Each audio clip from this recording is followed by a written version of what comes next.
Alright, no, so CM Recto Avenue or CM Recto Street, also known as Claveria Street, no, ng mga lumang mga taga Davao or yung mga taga Davao talaga na nakasanayan is Claveria Street.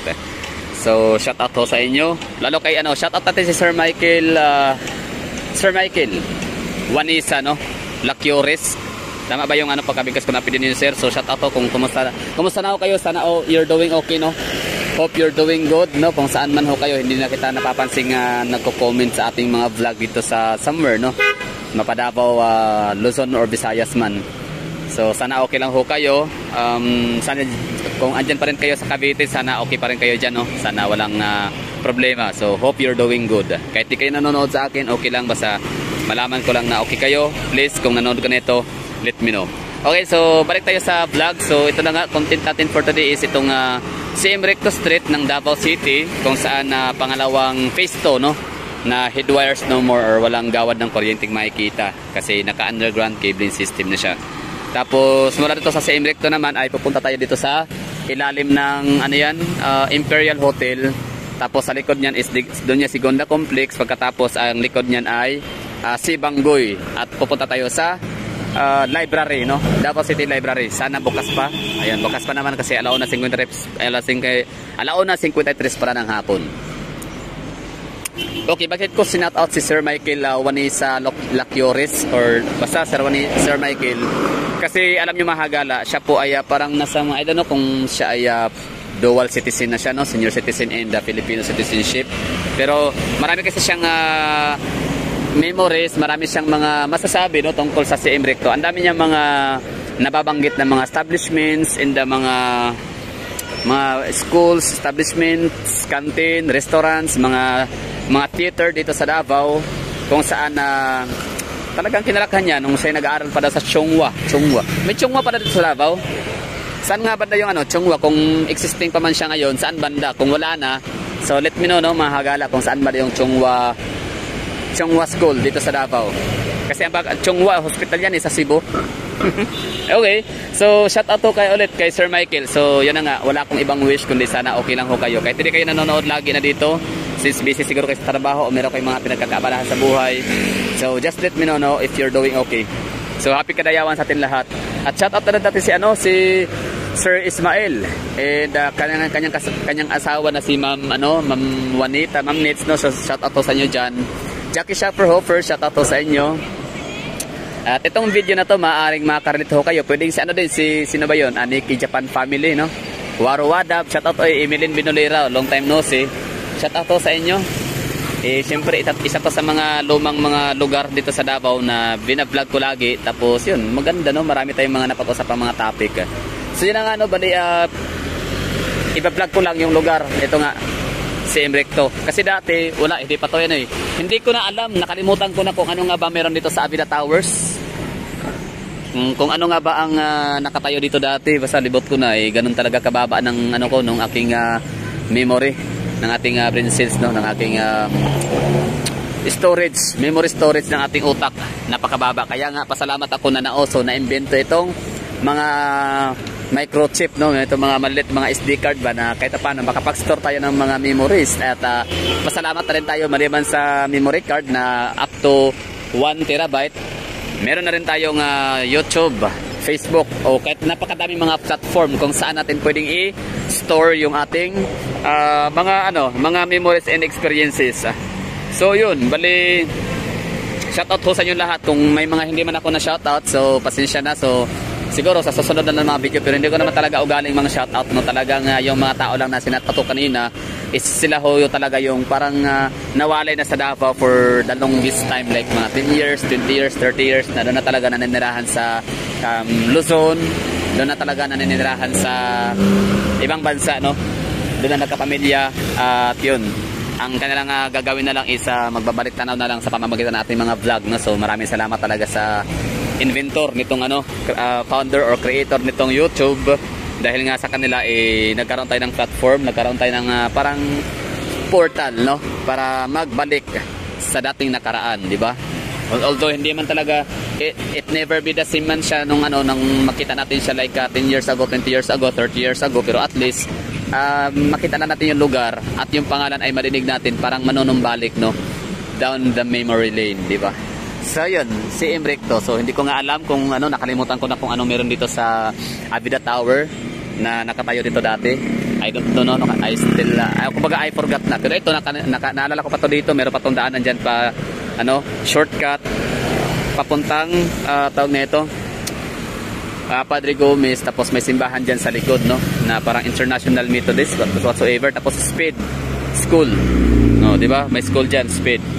Tapos okay, so proceed na tayo dito, maglakad-lakad na tayo. Itong Avi Floor Inn, talagang hindi ko naman makakalimutan niya, no, since ako kasi talaga, no, kumbaga parang nagsimula yung aking memory talaga na gumagana na nung ako yung nagsisimula magtrabaho. Kailan ba yun? 2007 2006, no, empleyado na ako niya ng Jollibee. Tapos yun ang ginagawa ko, ay na-assign ako sa food delivery service. So ako yung nade-deliver ng mga pagkain na in-order, kasi way back that days, no, balikan natin, hindi kasi uso yung mga riders, hindi uso yung mga Grab, mga Food Panda, kung ano pa mga riders na mga nagde-deliver ng pagkain. So kami mga taga-empleyado ng Jollibee, kami yung nagde-deliver ng mga pagkain. So ayun, nilalakad na namin to dito since malapit lang naman sa may Ilostre, si Jollibee, sa may Gaisano mo, Gaisano Grand Ilostre, malapit lang siya. So nilalakad na namin to dito kasi may mga orders.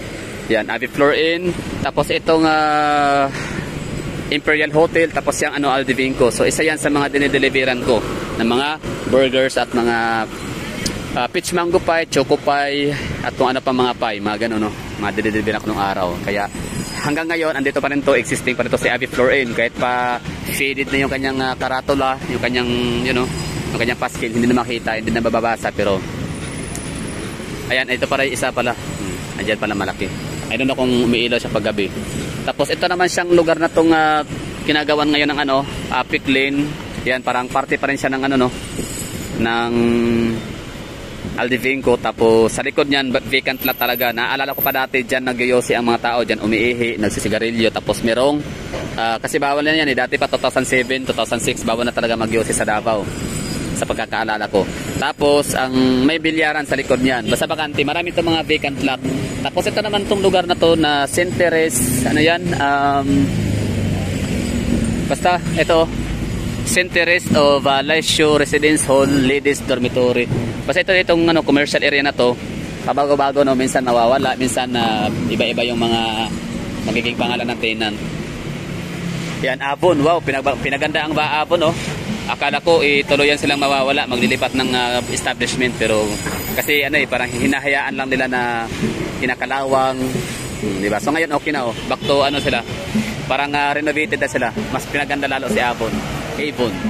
Tapos meron ditong bakanting lote dito dati, naalala ko may mga barbecue, mga pa to dito, bato-bato, lupa, tapos damuhan, tapos yun, basta vacant lot siya, parang ginagawang parking space, or minsan wala,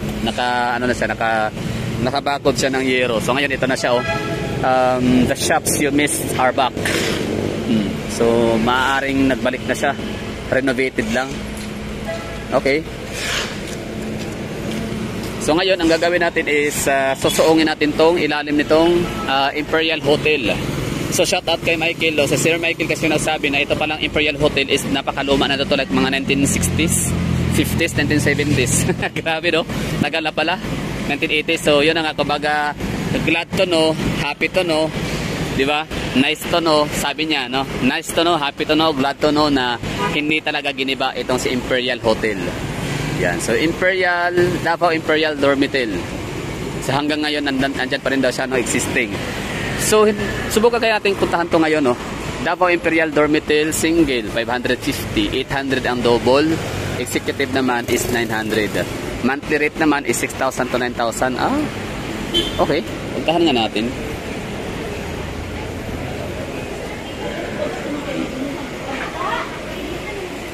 Yan, Imperial Hotel. So dati kasi ako yung nagde-deliver ako ng mga burger dito diyan sa loob, may mga diyan, mga establishment. Okay, ito pala yun. Davao Imperial Hotel.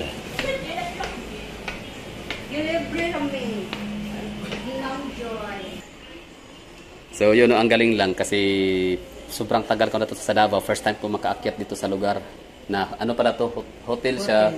Pwede siya daily. transient, pwede po siya ano, pang boarding house. Monthly. 6,000 to 9,000. Kaso nga lang karon is wala tayong ma-view na, hindi tayo ma-view yung mga kwarto kung anong hitsura kasi nga fully booked o occupied. Yun, akala ko kasi dito kumbaga luma na siya ba na ready to demolish siya ba? Functioning pa rin pala. Pila ni ka floor? Ang adas? 5. 5. Ay, 6. 6. Sino ang galing, no? Sobrang tagal ko ng ano, padaan-daan dito sa lugar, pa-vlog-vlog. Lah, may ganito pala sa taas. So, okay. Hotel pa rin pala talaga siya. Office. Office, no? Second floor hanggang second floor office. Tapos sa taas daw ay, yan ang yung mga kwarto na pinapaupahan for transient and weekly and monthly. May elevator din pala. Pero hindi siguro gumana, no? Wala na. Galing. Galing lang, no? So, nakahanga. Akala ko talaga totoo ano siya, kumbaga old building na siya na ready to demolish na. Yun pala, no? Functioning pa rin pala siya. Siyempre, di naman na yan hayaan ng ano, City Engineering Office na mag-operate ang isang gusali kung delikado. Salamat, Mama. Iyon. Ito pala yun, no? Itsura. Imperial Hotel. Nice one. Okay. Ang galing. So, yun. Naka-explore tayo, no? Nang di sa oras. Yan pala yung itsura. Kasi dati talaga, ang mga nag-o-order kasi ng mga pagkain, dito lang. Sa ibabang area na to dito.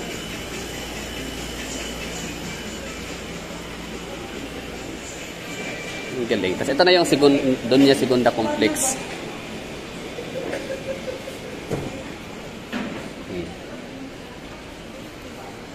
Okay, ayan yun, no? May pa-elevator din sila kaso nga lang wala na. Sira na siya. Hindi na siya gumana. Okay. Imperial Hotel.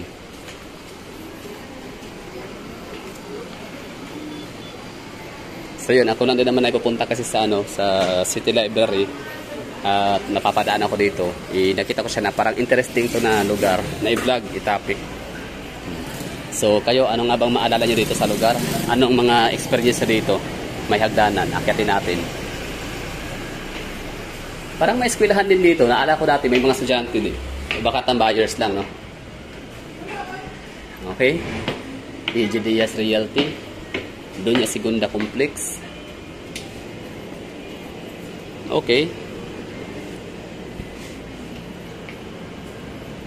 Tapos dito talaga ako unang nakapag pag nito, sales to. Yung tinanong kasi ako ng customer kung bago ba daw yung burger na dala ko. Sabi ko bago. Oo, bago ho. Siya bago, bagong init. Hindi ho. Tapos ang isa naman, sabi niya, mainit ba yan? Sabi ko, mainit ho. Mainit sa araw. Init sa araw. So, yun. Ito yung memory ko dito sa Doña Segunda Complex. Tapos, nirecruit ako ng networking. So, early 2006 pa lang talaga, meron ng networking no na uuso na. Nakalimutan ko anong kumpanya, anong mga produkto yun. Basta parang ano siya, ampalaya. Katas ng ampalaya na ginawa siyang capsule. Tapos, yun, binibenta nila. Tapos, sinabihan ako na parang ang galing mong magbenta. O, what if kung, sumama ka sa amin. Magkano kita mo dyan? Magkano sahod? Sabi ko ay nasa magkano pa sahod ko nun? 19 pesos yata. O yun, 19 pesos per hour. O, since marami kaming mga empleyado sa isang branch, sa branch na yun. So, bali 4 hours lang talaga yung trabaho namin. So, magkano yun? 4 hours. 40 tapos 9 times 4 36. So, 76. Yun yung income ko dati. Pero di naman ako tatagal. Okay, mag-alala. Parang 20 days lang yata ako sa Jollibee. Hindi na ako talaga dumiretso. Oo. Tapos yun, bali, sabi nung nagtitinda ng mga food supplement na yun, ako daw sumama sa kanila.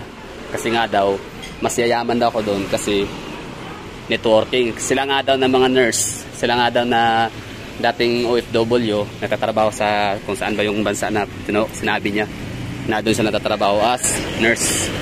Pero give up niya daw. Umuwi na siya ng Pilipinas kasi iba rin talaga sa Pilipinas magtrabaho, magnegosyo. So yun nga daw business nila.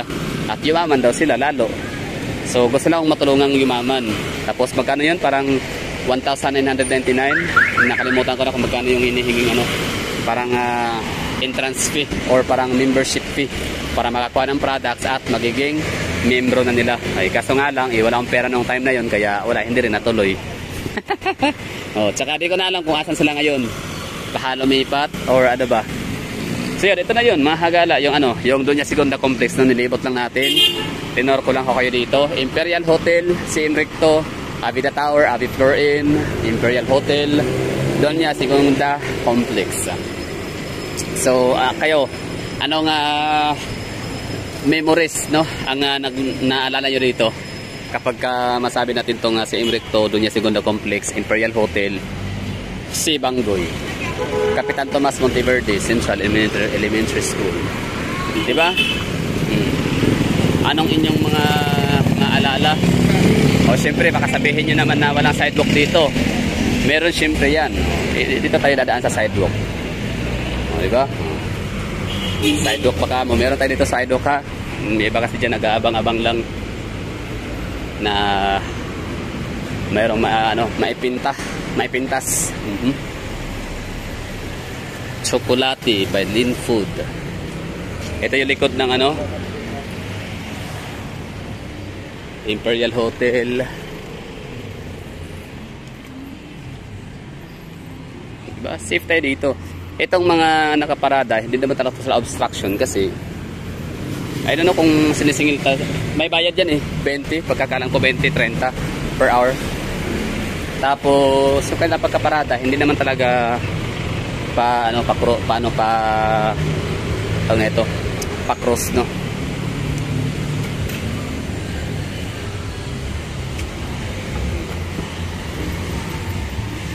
So, ito yung ano, likod ng Marco Polo. Ito naman yung Davao Light.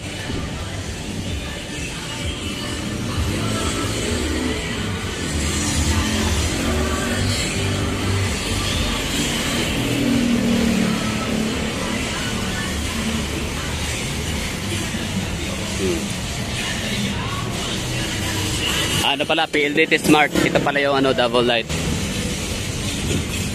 In Power Company. Okay, so alam niyo ba kung bakit ako pupunta ngayon ng City Library? Para ipakita ko sa inyo kung paano mag-register. So halagang ano lang, 50 pesos. Tapos ayun, registered ka na, pwede ka nang pumasok dito anytime. Ito, City Library. Davao City Library na super modernized and high-tech library sa Davao. So may nag-comment nga doon na mas maganda nga daw ang City Library dito sa Davao kumpara sa kanilang City Library sa Quezon City. Di ba? Yun lang. So magsa-silent vlog tayo dito kasi alam naman talaga ang library, bawal talaga yan magingay, no? Kasi dapat tahimik talaga niya kasi mga tao na dyan sa loob ay mga estudyante nag-aaral. Okay? So that's all for today's video. Bye-bye.